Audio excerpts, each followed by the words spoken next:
The librarian's finger shot up to her lips with such force I thought she might bruise them, her eyes narrowing at me like I was some kind of criminal for daring to ask where the research databases were located. "Sho. This is a library, not a community center," she hissed, her voice dripping with the kind of disdain that cuts straight through your soul and leaves you questioning everything about yourself. "Which country are you listening from? Tell us in the comments below." My name is Dr. Amara Williams, and at 34 years old, I thought I had seen every shade of discrimination that America could throw at a black woman with 3 degrees and a determination to make a difference. I was wrong. Dead wrong. It was a crisp October morning in 2023 when I walked into the Riverside Public Library in suburban Connecticut, carrying my leather briefcase and wearing my favorite navy blazer. The one my grandmother had saved up 3 months to buy me when I graduated with my PhD in Library and Information Science from Yale. The blazer had become my armor, a symbol of everything I had overcome to reach this moment in my life. Growing up in Atlanta, I had been surrounded by libraries that felt like sanctuaries. The Auburn Avenue Research Library had been my second home throughout high school, where Mrs. Dorothy Jenkins, a regal black woman with silver hair and endless patience, had nurtured my love of books and research. She never looked at me with suspicion when I spent entire Saturdays in the archives, never questioned my intelligence when I asked complex questions about historical documents, never made me feel like I didn't belong in the sacred space of knowledge and learning. But Connecticut was different. I had moved to this predominantly white suburb just 2 weeks prior, accepting what I thought was my dream job as the new head librarian of the Riverside Public Library system. The position represented everything I had worked toward, the culmination of 15 years of education, research, and professional experience. I had a bachelor's degree in English literature from Spelman College, a master's in library science from Atlanta University, and a PhD in library and information science from Yale University. I had published papers on information equity, community engagement, and digital literacy. I had managed collections at research universities and implemented technology programs that had become models for other institutions. The previous director, Dr. Jonathan Pemberton, had given me a key during our transition meeting and encouraged me to familiarize myself with the facility before my official start date.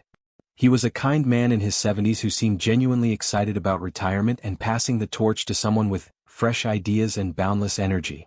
During our conversations, he had spoken enthusiastically about my vision for transforming the library into a true community hub, expanding digital resources, and creating programs that would serve the area's growing diversity. What Dr. Pemberton hadn't mentioned, and what I was beginning to realize, was that the staff had no idea what I looked like. My resume had been so impressive, my credentials so impeccable, that they had painted a picture in their minds that apparently didn't include my beautiful black face, my natural hair, or the quiet confidence that comes from having to prove yourself twice as hard your entire life. I should have known something was off when the security guard at the front desk looked me up and down twice, his eyes lingering on my hair and the way I carried myself. He was a middle-aged white man with the kind of mustache that suggested he took himself very seriously, and his scrutiny felt like an interrogation rather than standard security protocol. "Can I help you?" he asked, though his tone suggested he was more interested in helping me find the exit. "Good morning," I replied with a smile that I had perfected over years of navigating predominantly white spaces. "I'm here to familiarize myself with the facility. I start working here on Monday." His eyebrows rose skeptically. "Working here? In what capacity?" The question stung more than it should have. Here I was, dressed more professionally than most of the staff I could see moving around the library, speaking with the clear diction of someone who had spent years in academic settings, and his first instinct was to question my legitimacy. "I'm the new head librarian," I said, maintaining my composure despite the familiar knot forming in my stomach. He stared at me for a long moment as if waiting for me to admit I was joking. Finally he shrugged and waved me through. "Okay then. Good luck with that."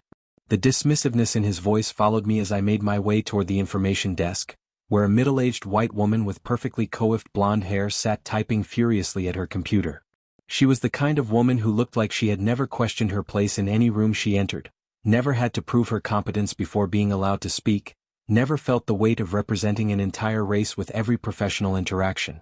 Her nameplate read, Margaret Thompson, Senior Librarian, and everything about her demeanor suggested she considered herself the unofficial guardian of this institution's standards and traditions.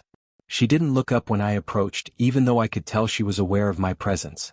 There's a particular kind of willful blindness that some white people employ when they want to avoid acknowledging someone they'd rather not deal with, and Margaret was demonstrating it masterfully. I waited patiently for nearly 5 minutes, watching her answer emails and organize papers with a kind of deliberate slowness that screamed, "I see you, but I'm choosing to ignore you." During those 5 minutes, I watched her greet 3 other patrons, all white, with warm smiles and immediate attention. When a young white mother approached with a question about story time, Margaret practically leaped from her chair to help. When an elderly white gentleman needed assistance finding a specific periodical, she personally escorted him to the appropriate section. But I continued to stand there, invisible. Finally, I cleared my throat gently.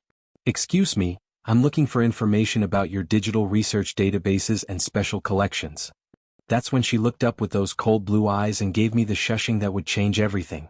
The force of Margaret's shush was so aggressive, so loaded with disdain, that several other patrons turned to look.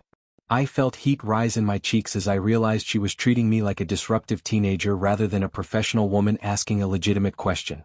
But the humiliation was just beginning. "What kind of research could you possibly be doing?" Margaret asked, her voice carrying the kind of skepticism usually reserved for questioning a child's homework excuse. Her eyes swept over me dismissively, taking in my professional attire, my confident posture, my natural hair, and somehow concluding that I was out of place.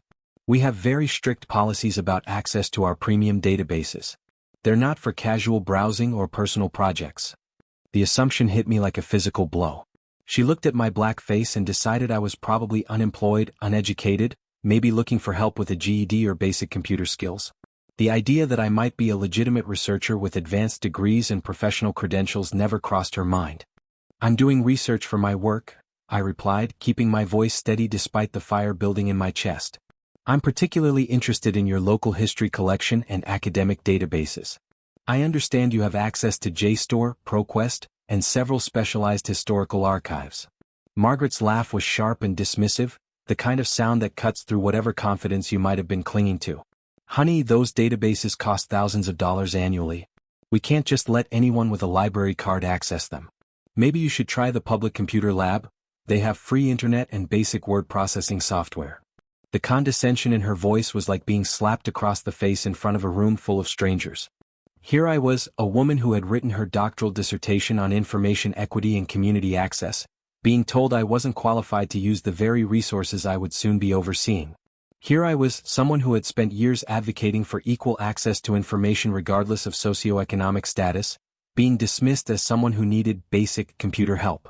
But Margaret wasn't finished humiliating me. "Look," she continued, glancing around as if checking to make sure no one important was watching this interaction. "I don't know what kind of libraries you're used to, but we maintain certain standards here. If you need help with basic computer skills or job searching, there's a community college about 20 minutes away that offers classes.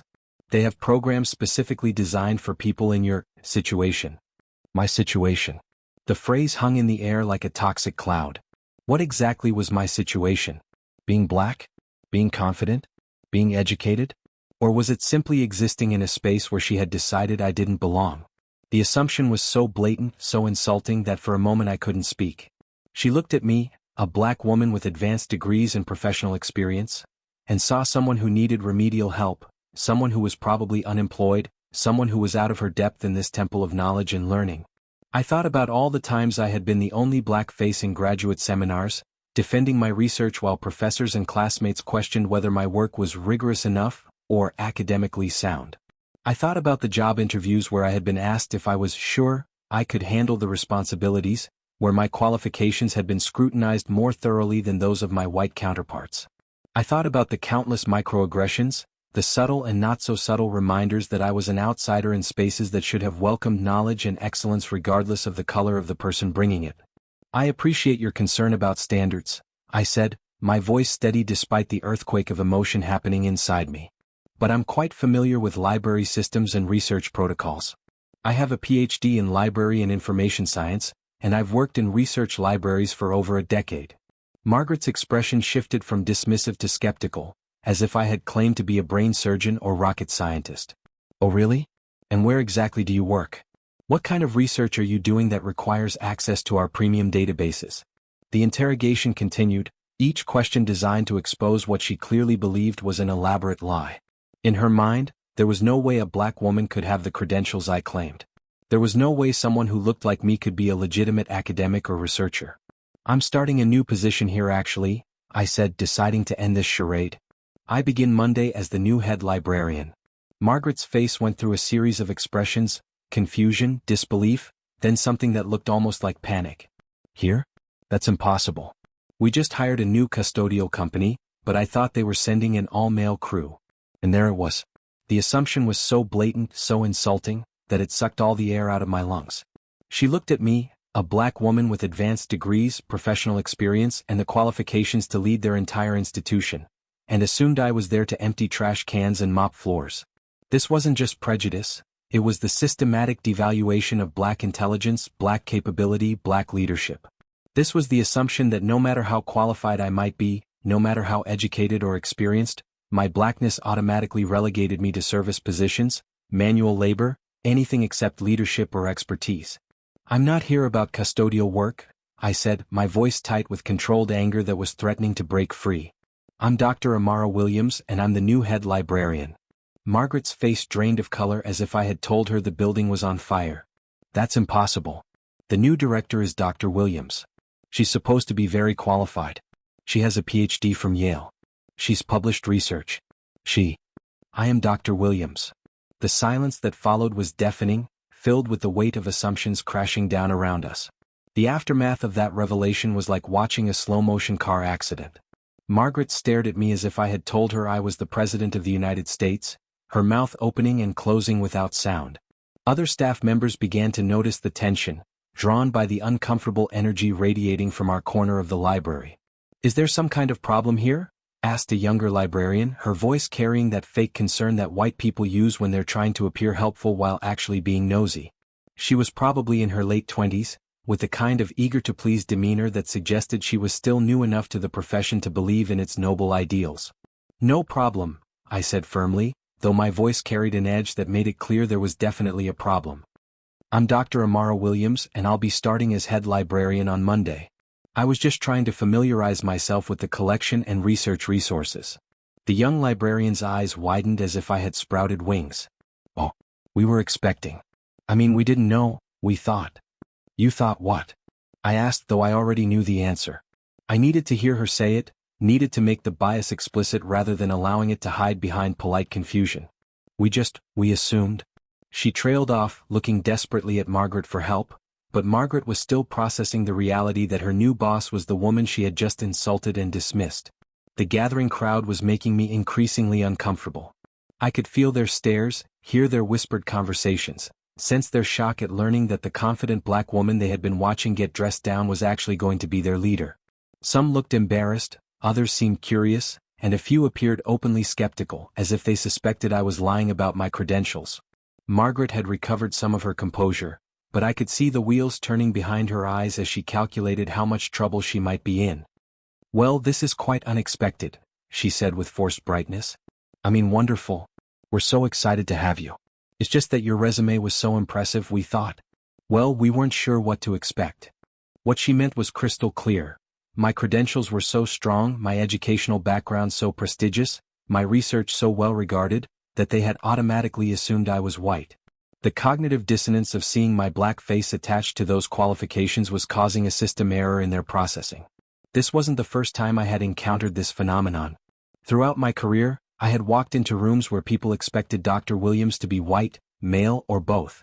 I had attended conferences where organizers were surprised to see me, had been introduced to colleagues who clearly hadn't expected my appearance, had fielded countless comments about how articulate and well-spoken I was, as if intelligence with a black face was some kind of fascinating anomaly. Over the next hour, as Margaret reluctantly showed me around the facility, I began to understand the full scope of what I was facing. The other staff members were polite but cold, answering my questions with the bare minimum of information. When I asked about circulation statistics, I was told those were complex reports that might be difficult to understand without context. When I inquired about the budget allocation process, I was informed that financial matters were usually handled by people with business backgrounds and might be overwhelming for someone new to administrative roles. Every response was designed to diminish my expertise, to suggest that despite my credentials, I probably wasn't capable of handling the sophisticated aspects of library management. They spoke to me like I was a well-meaning but ultimately unqualified affirmative action hire who would need extensive hand-holding to avoid making costly mistakes. The most insulting moment came when Margaret showed me to what she called my office, a tiny room next to the storage closet that was clearly meant for student interns or part-time staff, not the director of the entire library system. The space was barely large enough for a desk and filing cabinet, with no windows and the lingering smell of cleaning supplies from the adjacent janitorial closet. "This is where I'll be working?" I asked, trying to keep the disbelief out of my voice. "Well, temporarily," Margaret said, not meeting my eyes. "The real director's office is being renovated and won't be ready for quite some time. Budget constraints, you understand. We want to make sure everything is perfect before you move in." "Where did Dr. Pemberton work?" "Oh, he had the corner office upstairs. Beautiful view of the park, plenty of space for meetings. But that's being converted into a community meeting room. We thought it would be better utilized that way, given our focus on public programming." I understood perfectly. They were hoping I would fail, quit, or somehow prove that hiring me had been a mistake. They were going to make my job as difficult as possible while maintaining the facade of professionalism and support. The message was clear: you may have the title, but you don't belong in the spaces traditionally reserved for leadership. As Margaret continued the tour, pointing out various departments and resources with the enthusiasm of someone giving a presentation they had memorized but didn't believe in, I began to notice other troubling patterns. The staff was overwhelmingly white, despite serving a community that was becoming increasingly diverse. The programming calendar was filled with events that seemed designed for a very specific demographic: book clubs focused on classical literature, lectures on European history, craft programs that required expensive materials.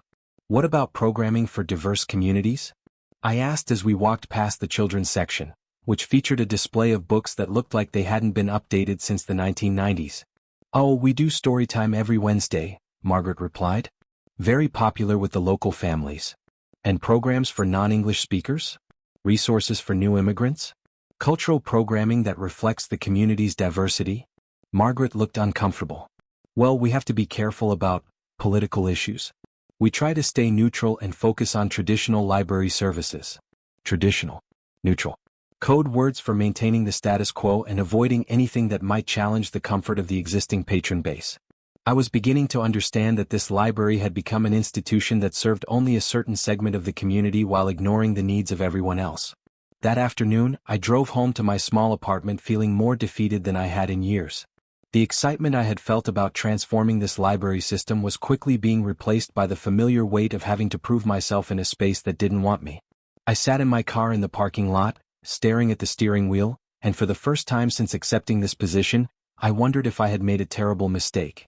The apartment I had rented was in a complex that seemed designed for young professionals. Modern amenities, fitness center, gated entrance.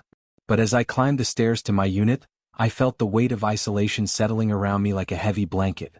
I was probably one of only a handful of black residents, certainly the only one living alone, definitely the only one with my professional background. Inside my apartment, surrounded by boxes I hadn't yet unpacked and furniture that still felt foreign, I called my mother. It was something I hadn't done in weeks, too caught up in the excitement of my new position to maintain our regular conversations. "Baby, how's the new job?" she asked, her voice warm with the pride that had sustained me through every challenge of my academic and professional career. "I haven't started yet, Ma. But I visited the library today and—" I paused, not sure how to explain the humiliation without breaking her heart or confirming her fears about me moving so far from the supportive community I had known in Atlanta. "And what? They weren't expecting me." She was quiet for a long moment. My mother, Dr. Gloria Williams, was herself a retired educator who had spent 40 years teaching in Atlanta's public schools. She had navigated her own share of discrimination and bias, and had fought her own battles for respect and recognition in predominantly white institutions. "You mean they weren't expecting you to be black?" "Yeah. Baby, you listen to me. You didn't get that job because of your skin color, and you sure as hell didn't get it despite your skin color. You got it because you're the best damn librarian they could find. Don't let them make you forget that." Her words were meant to be comforting, but they only highlighted the exhausting reality of my situation. I would have to prove myself not just as a competent leader, but as someone who had earned the right to lead. Every decision would be scrutinized, every mistake magnified, every success attributed to luck or lowered standards rather than skill and hard work. "Ma, what if I can't do this?" What if they're right and I'm not ready for this level of responsibility? Amara Williams, I raised you better than that. You've been ready for this your entire life.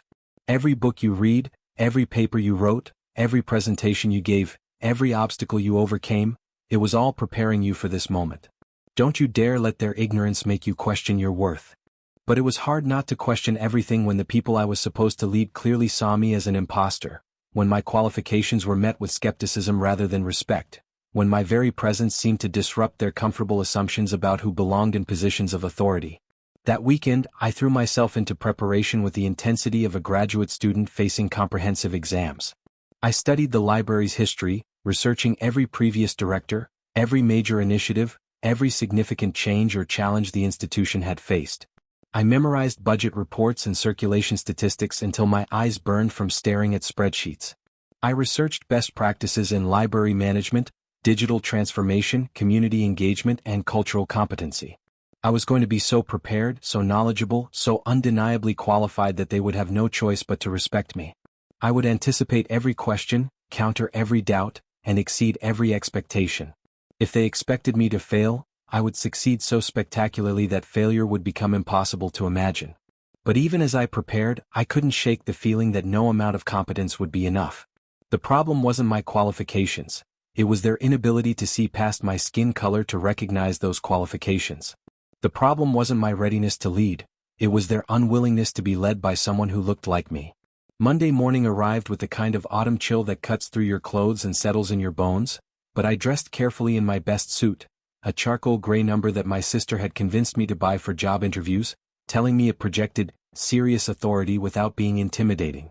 I arrived at the library 30 minutes early, wanting to be settled and centered before the staff arrived, ready to project an image of calm competence despite the storm of anxiety churning in my stomach. Margaret was already there, of course, sitting at the information desk with a cup of coffee and a newspaper spread out like she owned the place. She looked up when I entered, her smile as fake as a campaign promise, all surface brightness with nothing genuine underneath. "Good morning, Dr. Williams. Ready for your first day?" The forced cheerfulness in her voice made my skin crawl, but I matched her energy with professional warmth. "Good morning, Margaret. Yes, I'm looking forward to getting started." She stood up, smoothing her skirt in a gesture that seemed designed to emphasize her authority in this space. "I've prepared a schedule for you. We thought it might be helpful for you to shadow different departments this week, get a feel for how we do things here before you start making any big changes." She handed me a piece of paper that looked like it had been copied from a manual for new employee orientation. The kind of thing you'd give to a recent college graduate or someone with no previous library experience. The schedule had me spending an hour with each department, observing their daily operations, learning their procedures, and asking questions as needed. I looked at the paper, feeling my jaw tighten as I processed what they were trying to do. This wasn't an orientation for a new director. This was a babysitting schedule for someone they considered unqualified. "This is very thorough," I said diplomatically, though every fiber of my being wanted to crumple up the paper and throw it in the nearest trash can. Though I was hoping to meet with the senior staff first to discuss strategic planning and budget priorities for the upcoming fiscal year. Margaret's smile tightened almost imperceptibly. "Oh, we don't typically involve new employees in those discussions right away. Budget planning is quite complex, and we want to make sure you're comfortable with the day-to-day operations before we burden you with the bigger picture." New employees. Not new director, or new leader, but new employees. As if I were some fresh-faced intern instead of their new boss. The subtle diminishment was so perfectly executed that anyone overhearing would think she was being helpful and supportive rather than systematically undermining my authority. "I appreciate the concern," I replied, "but I've managed budgets significantly larger than this one. Perhaps we could schedule the senior staff meeting for this afternoon." "Well, everyone's quite busy today. Maybe next week, once you've had a chance to observe how we operate." The morning became a series of small humiliations disguised as helpful orientation. I was introduced to the staff not as their new leader, but as Dr. Williams, who will be working with us. The distinction was subtle but significant. I wasn't their boss, I was their peer, maybe even their junior. Sarah, the children's librarian, showed me around her section like I was a visiting dignitary from another planet. "We do story time every Wednesday at 10, she explained, speaking slowly as if I might not understand the complexity of reading books to children. "It's very popular with our regular families. We stick to classic stories, the ones parents remember from their own childhoods." I looked at the display of books, noting the overwhelming whiteness of the characters, the outdated gender roles, the complete absence of diverse voices or experiences. What about books that reflect the diversity of your community? Stories featuring children of different backgrounds. Sarah looked uncomfortable. Well, we have to be careful about pushing agendas. Parents expect traditional values and familiar stories. Traditional values. Another code phrase for maintaining the status quo and avoiding anything that might challenge comfortable assumptions. The reference department was equally enlightening. James, a young librarian who couldn't have been more than 2 years out of graduate school, gave me a tutorial on the computer system as if I had never seen a library catalog before. This is how you search for books, he said, clicking through screens with exaggerated slowness. And this is where we check on holds and renewals. It can be a bit confusing at first, but you'll get the hang of it. I'm familiar with this system, I said. We used the same software at Yale's research library, though we had additional modules for special collections and digital archives.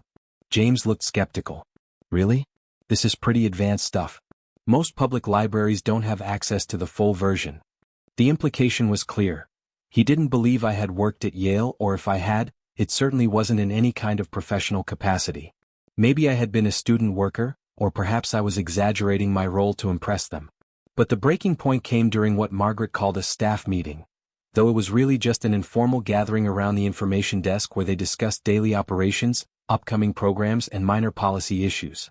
I stood there, listening to conversations about budget allocations, programming decisions, and staffing concerns, being systematically excluded from decisions that I should have been leading. The discussion turned to a proposal for updating the computer lab, a project that would cost several $1,000s and require approval from the director, me. But instead of asking for my input, the staff debated the merits among themselves while I stood there like a silent observer. "What do you think about the new computer lab proposal?" asked James, directing his question to Margaret rather than to me. Before I could answer, Margaret jumped in. "Oh, that's probably too technical for Dr. Williams right now. She's still learning how we do things here. Maybe we should table it until she's more comfortable with our procedures." That was the moment something inside me snapped. Not the quiet snap of frustration, but the loud crack of a woman who had reached her absolute limit. The sound was so clear in my head that I was surprised no one else seemed to hear it. "Actually," I said, my voice cutting through the chatter like a blade through silk, "I think there's been some confusion about my role here." The room fell silent. Conversation stopped mid-sentence. Coffee cups paused halfway to lips. Margaret's face went pale. "I'm not here to learn how you do things. I'm here to lead this library system into the future. I wasn't hired to shadow departments or take orientation classes. I was hired to be your director, and it's time we started acting like it." The silence was so complete I could hear the humming of the fluorescent lights overhead, the distant sound of traffic outside, the nervous breathing of the people around me. Margaret opened her mouth to speak, but I held up my hand. "I understand there may have been some miscommunication about my qualifications or experience. Let me be absolutely clear. I have a PhD in Library and Information Science from Yale University, where I was a research fellow and teaching assistant. I've managed library systems with budgets 3 times larger than this one. I've implemented digital transformation programs that have become models for other institutions across the country. I've published research on information equity and community engagement that has been cited in academic journals worldwide." I pulled out my phone and opened my email app, scrolling to the offer letter that had started this entire journey. "I also have here the official offer letter from your board of directors, which clearly states that I was hired as head librarian with full authority over personnel decisions, programming initiatives, and budget allocations. The salary they're paying me is not for someone to shadow departments or learn how you do things. It's for someone to lead this institution." The room was so quiet I could hear my own heartbeat. Margaret looked like she might be sick. "Furthermore," I continued, my voice gaining strength with each word, "I have copies of all the communications between myself and the board, including their specific enthusiasm about my vision for expanding community programs, implementing new technology systems, and increasing accessibility for underserved populations. They didn't hire me to maintain the status quo. They hired me to transform this library into a true community resource." I looked directly at Margaret, then let my gaze sweep across each staff member in turn. "So I'm going to need access to all budget reports, staff performance evaluations, and strategic planning documents by the end of business today. I'm going to need the key to the actual director's office, the one upstairs with the view of the park that Dr. Pemberton used, and I'm going to need everyone's understanding that starting tomorrow, We're going to begin implementing some significant changes. The silence stretched on for what felt like hours but was probably only seconds. Then, slowly, Margaret nodded. Of course, Dr. Williams. I apologize for any confusion. I'll have everything ready for you this afternoon.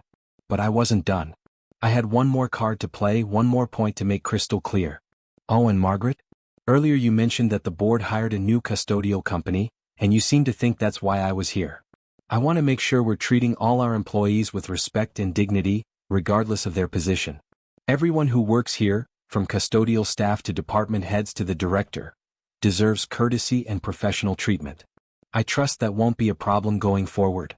Her face flushed deep red as the implication hit home. She had assumed I was there to empty trash cans because of the color of my skin, and now that assumption was hanging in the air for everyone to see and judge. No, Dr. Williams. No problem at all.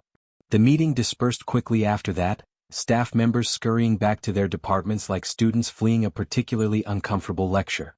But I caught the looks they exchanged, some embarrassed, others curious, a few openly resentful that their comfortable dynamic had been disrupted. The transformation didn't happen overnight, but it happened with the inexorable force of change that occurs when someone finally has the authority to implement their vision and the determination to see it through. Within 2 weeks, I was working out of the proper director's office, with access to all the systems and information I needed to understand the full scope of the challenges and opportunities facing the library. The office itself was a revelation, spacious, light-filled, with built-in bookshelves and a view of the park that made me understand why Dr. Pemberton had been reluctant to retire. But more than the physical space, it represented the authority that came with the position, the respect that should have been mine from day one. Margaret, to her credit, became one of my most efficient team members once she understood that I wasn't going anywhere and that fighting me would only make her job harder. The change in her demeanor was remarkable, from condescending gatekeeper to collaborative colleague almost overnight. She still occasionally slipped into her old patterns of speaking to me like I might not understand complex concepts, but she caught herself quickly and adjusted. The real change came when I started implementing my vision for what a modern public library could be. I began by conducting a comprehensive assessment of our community demographics, discovering that the area had become significantly more diverse over the past decade while our programming and resources had remained static. I expanded the digital collections, negotiating better deals with database providers and adding resources in multiple languages. I created new community programs that reflected the actual needs of our patrons: English conversation groups for new immigrants, computer literacy classes for seniors, homework help programs for students whose parents worked multiple jobs. I hired more diverse staff members, including Maria Santos, a bilingual librarian who immediately began transforming our outreach to the growing Latino community, and David Chin, a recent library school graduate whose expertise in digital media helped us launch a podcast series featuring local community members sharing their stories. The changes weren't always popular with longtime patrons who had grown comfortable with the library as their personal preserve. I fielded complaints from people who felt that too much was being done for certain groups, who worried that expanding services meant diluting quality, who questioned whether public funds should support programs for those people. But for every complaint, there were 3 success stories. The ESL conversation groups filled to capacity within weeks. The homework help program became so popular we had to add additional sessions. Circulation numbers began climbing for the first time in years as new patrons discovered resources they hadn't known existed. The local newspaper ran a feature story about the library's renaissance 6 months after I started, highlighting the increased circulation, new programs, and improved community engagement. The reporter, a young woman named Jennifer Walsh, seemed genuinely impressed by the transformation. "What's driving these remarkable improvements?" she asked during our interview. "Investment in community," I replied. "When you actually listen to what people need and create programs to meet those needs, remarkable things happen." Libraries aren't museums for books, they're living institutions that should evolve with their communities. The article mentioned that under my leadership, the library had become a model for other institutions in the region, with directors from neighboring towns visiting to observe our programs and asking for advice on implementing similar initiatives. But perhaps my favorite moment came 3 months later, during a community board meeting where we were presenting our annual report. Margaret was at the podium, presenting circulation statistics that showed a 40% increase in checkouts, a 60% increase in program attendance, and the highest community satisfaction scores in the library's history. An older white gentleman in the audience raised his hand. "Excuse me, but I have to ask, what changed?" These numbers are incredible compared to where we were a year ago. It's like we're looking at a completely different institution. Margaret glanced at me, then back at the man. We have new leadership. Dr. Williams has implemented several innovative programs that have really connected with our community in ways we hadn't achieved before. Well, whoever hired her deserves a raise, the man said with genuine enthusiasm. This is exactly the kind of fresh thinking and community engagement we needed. I've lived here for 30 years, and I've never seen a library this vital and relevant. The irony wasn't lost on me. This man was praising the very changes that some community members had initially resisted, celebrating the success of programs designed to serve the diverse population they had once wanted to ignore. After the meeting, as I was packing up my materials and basking in the glow of public recognition for our work, Margaret approached me. Her expression was different from any I had seen before, genuinely reflective, maybe even vulnerable. Dr. Williams, I owe you an apology. A real one, not the polite kind we gave you before. I looked up at her, surprised by the genuine regret in her voice. I made assumptions about you based on prejudices I didn't even realize I had. I've worked in libraries for 20 years and I've never seen transformation like this. You're not just a good librarian, you're an exceptional leader. I'm sorry it took me so long to see that. I nodded, accepting her apology. It felt genuine, earned through months of watching me prove myself rather than simply offered as a social nicety. Thank you, Margaret. I appreciate that. Can I ask you something? She said. How did you stay so calm that first day when I treated you so poorly? I would have been furious. I smiled, thinking about all the times I had faced similar situations, all the moments when I had to choose between righteous anger and strategic patience. Oh, I was furious. But I learned a long time ago that my anger, as valid as it might be, would only be used against me. I had to prove myself through excellence, not emotion. That's not fair, she said quietly. No, it's not. But fairness isn't something I can control. Excellence is. The conversation stayed with me as I drove home that evening, winding through the suburban streets that had once felt foreign but now felt like home.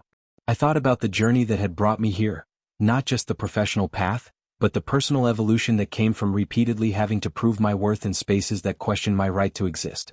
That evening, I sat in my office, the real one, with a view of the park where children played while their parents attended our evening programs, and reflected on the extraordinary journey that had brought me to this moment.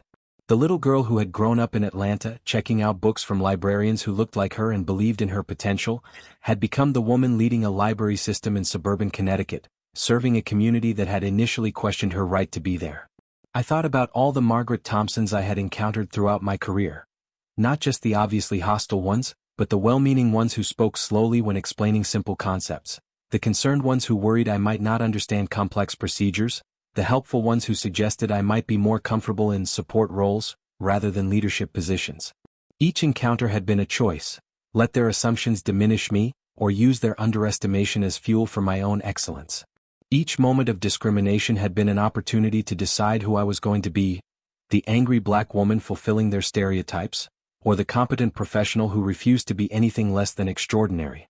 The truth about racism in America is that it often comes disguised as helpfulness, as concern, as lowered expectations wrapped in polite language and caring tones. It's the assumption that a black woman with a PhD must be lost, confused, or in need of remedial assistance. It's the belief that excellence has a color, and that color isn't mine. It's the persistent questioning of credentials that would never be questioned if they belonged to someone else. But here's what I learned through years of navigating predominantly white institutions: they don't get to define my worth. Their assumptions say everything about them and nothing about me. Every time someone looked at me and saw limitations, I chose to see opportunity. Every time someone tried to put me in a box, I chose to build a bigger stage. I didn't overcome their racism. Racism is a systemic problem that requires systemic solutions. What I did was refuse to let their racism overcome me. I didn't prove them wrong about black people. I proved myself right about my own capabilities and potential. The library is thriving now, serving its community with the kind of innovation and inclusivity that happens when you let qualified people do their jobs without the burden of constantly proving they deserve to be there.